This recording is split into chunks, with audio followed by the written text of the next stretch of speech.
recognize the honourable member for Dartmouth North. Madam Speaker, we were shocked to find out recently that this government's temporary rent cap does not apply to university residences.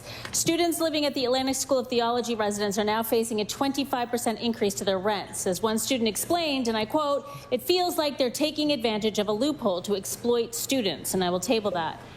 So my question is, why did this government leave a loophole for universities in the temporary rent cap? I recognize the Honourable Minister of Service, Nova Scotia. Thank you, Madam Speaker, and I thank the member for this important question. And we know that it's a difficult time for students, and of course, raising the question around a decision that was made by the university in terms of increasing their rent. But, Madam Speaker, I just want to make note that university dorms aren't covered under the residential tenancies program here in Nova Scotia, but that goes for every jurisdiction across Canada. So Nova Scotia is not unique in that sense. We also want to make sure that we're focusing on student needs, Madam Speaker. So again, looking at the investments that's being made in housing, because that is what we have been saying all along, that the improvements to housing, we want to make sure that we're making the right investments and again, focusing on the needs of students. But I appreciate the students asking this question, and it's not included in the residential tenancy program.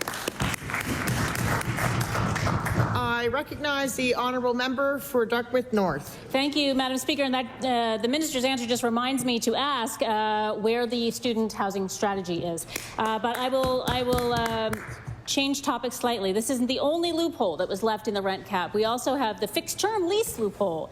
Fixed-term leases allow landlords to evict tenants at the end of their lease without cause. And some landlords, as we have heard, have been misusing this type of lease to raise rents above the 5% rent cap every single year. And the effects are clear. The cost of housing and tenant evictions are both skyrocketing, and I will table that.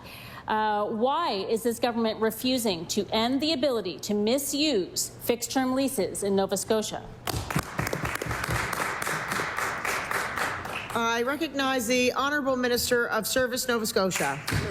Thank you, Madam Speaker, and I thank the member for this question. And I just want to take the opportunity to remind Nova Scotians that, of course, if they have any questions about a lease, to speak to their landlord if that's an option there, Madam Speaker, but of course to come to the residential tenancy program with any questions that they might have. But, Madam Speaker, again, our focus on increasing the housing supply is also creating more options for Nova Scotians, Madam Speaker. We want to make sure that Nova Scotians have the ability to be able to move and to be able to choose a home that's important for them. Madam Speaker, we are also seeing changes in our vacancy rates, so we know that the investments that we have been making are improving, Madam Speaker. So again, anybody who has a question, come to the residential tenancy program, come to all of us at our constituency offices, and making sure that Nova Scotians have the right information that they need.